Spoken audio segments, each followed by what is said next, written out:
He might be in the ball. Hey guys, go ahead. Keep it brief. No one's reading your stuff over the holidays.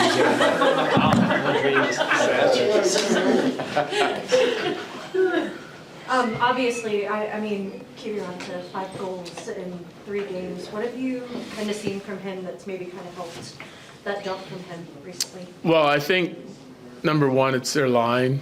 Really connected as a group. Extremely hard-working line. Defensively conscious. And like they're just finding ways to chip in off hard work, really, at the end of the day. But I do think the chemistry on that line is something that's been. It reminds me of, you know, some of the lines, fourth lines we had in the past, the year we won, that we could really like rely on and play hard minutes against other teams' top guys, but then yet would still find a way to chip in. And they've been a difference maker for us. And the evolution of Kivi's game, though, goes back to like early last year. You know, he started really digging in on his game and trying to do more on the offensive side of it and be more comfortable with the puck and play with the puck more instead of just chip and chase all the time. He's still very responsible that way, but he started to spend a lot of time with Ray on video and trying to take his game to another level and be more effective and more impactful on the offensive side of it. And we saw the growth last year, second half, playoffs. And now I felt like this year it's kind of picked up right where he left off last year for the playoffs. Because he hasn't had a lot of games in his recent times when he would have faced 17, 18 shots. Obviously, that's going to happen here every now and then. Just how important is it? I hope so. But just more so than it did in, but just how important is it for him to, like, you know, just only maybe give up 1 goal that he didn't like as opposed to maybe 3 for playing? Well, I think, yeah, the thing is just getting to know him for a brief period of time is he's got that attitude, that starter's attitude that, like, there's goals that have gone in on him already since we've been here that I'm like, yeah, no chance. And he immediately starts watching video and he feels like he should have had it. I was too deep here. I didn't read it fast enough there. Like he's really competitive and hard on himself. Like it's never anyone else's fault. He understands he's the last line of defense and he expects to stop every puck, you know. So, but he doesn't get hard on himself when he doesn't, you know, not that I've seen so far anyway. I'm sure he want that face-off one back tonight that slips through him. It's this quick shot, bang, bang. But at the end of the day, when you have that type of attitude and you're taking responsibility for like every puck that goes in, regardless of what's happening in front of you, you're going to be in a good spot to improve and get better. Last 10 games, this goal against Seattle was the 4th first period goal you guys have given up, and you know you guys are one of the highest in the NHL in terms of first period goals against. Is it as easy as we got 2 new goalies, or is there something more you guys are doing? No, I think like that has something to do with it, because if you look at some of the games we haven't been great in the first period, even since the goalie switch, they've just been playing really, really well. Anaheim first period, and there was one with Blackwood before that. Like they're just giving us a chance to find our legs sometimes, which is great. But I do think we're still an evolving team, right? Like I don't want to say everything's fixed. It's not. We have work to do. But we've been paying attention to our first periods for quite some time. Every day we get a good one, we'll point it out. I loved our first period tonight. I thought it was the best period we played. Could have been. I thought that lead, we could have stretched that lead out a little bit. But anyway, regardless, there's more to it. It's the confidence that the team has, and the 3 lines we put together are playing really well. We're chipping in some minutes from the 4th line here. That seems to be an evolving, process. It's different line mates every night, so, and lots of young guys and new guys, so they're still getting comfortable too with each other anyway and the system. So yeah, there's more to it than just the goaltending though. It's 1 goal game until the 2 empty netters. Are you happy overall with how your team played, with the lead in particular there? Yeah, I liked our third. We got away from our game a little bit in the second, but there was like a couple shifts there where we got extended, gave up some scoring chances, gave up quite a bit of zone time. I think we could stay a little bit more aggressive. Like, we were aggressive with our defending in the first period, in and out of our zone all the time, making really good plays with the puck. And then, like, we got a little slower in our defending in the second, and I'd say our puck play wasn't as good. We were throwing it back to them too much, even though we were getting it out of the zone, back in the neutral zone. So they had more possession time, which I didn't really love. I think there was lots of plays to be made if we just skate a little bit and get our eyes up. But that little bit of fatigue probably in that period from them putting it on us. And we knew there was going to be a push. We handled it good. We got some good saves. And then we came back in the third and had a better third. Colleen, then Megan. Val's had a goal consecutively in the last 4 games. Is there anything in his game that you've seen that's changed since you changed him to the top line? I mean, he's been successful since he's been. Yeah, no, I just think, like, you know, coming back off his injury, the one thing is a little bit of his puck play in his hands. And I felt like he fought through that and caught a hot streak there and cooled off a little bit. Like, the thing about Val is, like, he's always going to be at, like, 85% of his game or better. Like, he's never really going to, like, I'm never really going to watch his game and be like, man, he was terrible tonight. You know, it just doesn't happen. Same thing with Lecky. You know, just on some nights they make more plays than others, and they get, just like anybody else, they get confidence and they start to make more plays and get more dangerous, and sometimes they go in and sometimes they don't. But he's been playing really good hockey for us, and as of late he's come up really big with some timely goals. Megan. What were you looking for in mixing up the top 4 on the back? Yeah, so when I split Mikko to put him with Mitty, to try and get a little bit more depth where we could roll those lines out a little bit differently against some of the teams that we just played. I like some of the matchups, being able to split them. I wanted to spark our top 6, number one.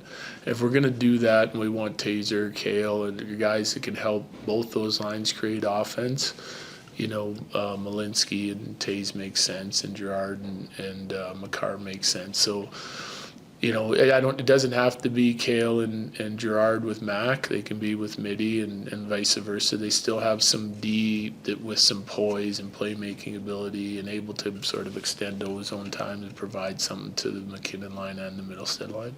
Okay, thank you guys. Yep, thank you. Merry Christmas. Merry Christmas, guys. What is it about Seattle for you this season? I think you have 5 goals against them now. I don't know. Like I said, like 2 empty netters today, so I don't know. Maybe my game is like just perfect against them. I don't know. Does it feel good to be the guy at the end of the game they're looking to get the puck to get the hat trick? Oh, of course. But I was thinking a little about the Mikko there too, but like hat trick is hat trick. Can you talk about his play with you on that 2-on-1, his pass over to you? Yeah, like obviously we all know like he's a great passer, and like when I saw that he's on 2-on-1 with me, I knew like he's gonna at least try to pass it to me, and like I was like pretty sure about that. Does having family in the building make you play a little bit better in front of them? I don't know, like it's kind of like normal game, like just to get like 3 good bounces like today. Like I'm just happy that we get these 2 points like before the Christmas break. What have you liked about your game recently that you think has kind of helped contribute to the success in the back of the net? Yeah, like we have been pretty like solid with the OC and Kels. Like I think like we all like to play like together and like having a similar way to play this game. So I think that's like huge for us. After tonight, Mackenzie, their goal from Bednar's off the face-off, did that just kind of surprise you, that shot coming that quick? Yeah, I just didn't see it behind the body, so it just came quickly on the ice, and I was kind of waiting to see where I would see it on each side. But you know, obviously one you'd like to have back, but you can't really dwell on it in the game, so try to just find a way how to bounce back and make the next save. What's the feeling for you when they go right down and score? You know, McKinnon drives the net and Val finishes. Unbelievable. I mean, this team's pretty dangerous, so I know that if you give them a chance to be in the game, you know, you have a chance to win every night, so it's fun to watch. At the start of the third, you had a great save on Schwartz on the breakaway. Excuse me, and the crowd really got into it after that. Does that give you some energy, hearing the crowd really get into a save like that? It's just fun. It's a fun atmosphere, so just trying to enjoy every minute. What does this win mean for the team right now? It's huge. If you look at the standing, it's kind of tight logjam there. Everyone knows where this team wants to be in the playoffs. So, anytime you can get 3 in a row, it's a step in the right direction. I know this team could probably use a little bit of a break, but is there kind of a bad side to having 4 days off, considering you're building so much momentum? I don't know. Depends how you look at it, but I mean, the break will be, good for everyone. Rest the legs, come back refreshed, and I'm sure we'll be fine. What are your plans for the break? Just go have Christmas with my family. How have you felt supported by the team playing in front of you these last 3 wins? Yeah, it's been great. They care. They're a great team. They play the right way. They're not hanging us out to dry. So, we make those saves they need. We're probably going to win most games. So it's just about trying to do your part and give this team a chance to win. Awesome. Thank you. The season series, how big was this one for you guys, 3 in a row? Really big. I think we challenged ourselves as a group, coaching staff down, that we wanted to be really good this last 3, 4, 5 games here, and obviously we dropped a couple starting with Utah there, but felt like we really picked it up with the last 3, and for us to go into the break like that, I think it's a good high note, but we still got a lot of work to do, especially the second half. And how about the power play? 3 straight games now with power play goals. Yeah, again, I think it's just a shift in mentality. Sometimes we just go through the motions and you get stuck in that grab, or in that loop, and I think for us right now, it's just we got that attack mentality, and everybody's shooting and everybody's working it around. There's nobody just holding on to it. So when guys do that and guys fill spots, it's really fun to be out there. Are you looking forward to the holiday break, having 4 days off, or do you kind of wish you didn't have that much time off to keep the momentum going? I think it's a needed break. Obviously, we still have a couple guys with injuries that we want to get back. So to gain a couple days here will be huge for us, and obviously a lot of sickness on the team too. So I think this break comes at a good time for us. Obviously, everybody's got to stay dialed right over the break, but I've never been here to have that extra day. Usually we play on the 23rd or 23rd. So it's nice. Going back to the power play, he didn't get an assist on the play, but just having Val parked in front of the crease the way he does, just what does that do for you guys? I mean, as a D-man, it's so hard to move big bodies like that. And even, I don't know who was beside him, probably Lexiak or something like that. But when he plants himself in front of the net, it's fun for me at least, because I can try and shoot it at him or shoot it around because he's got such a good stick too. So that one was I was definitely shooting for his stick, but he was such a good screen that obviously it was just there. So yeah. He's got 4 goals in the last 4 games. What does it say that with him shifting lines, that, I mean, his play is just kind of not really improved so much, but I mean, just that consistency.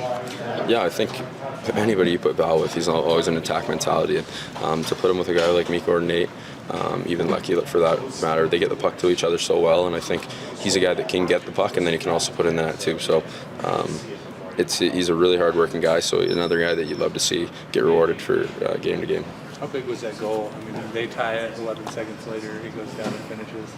I mean, that was an incredible goal. Obviously, Val finishes that one, but unreal play by Nate. Weaving through the D, Val, great kick out on the wall to start it off, and then Nate driving through the D and getting it on net to even start with. So I think that all started with him there, and Val made a really good play to finish the goal. Thanks, Cale. Thanks, guys.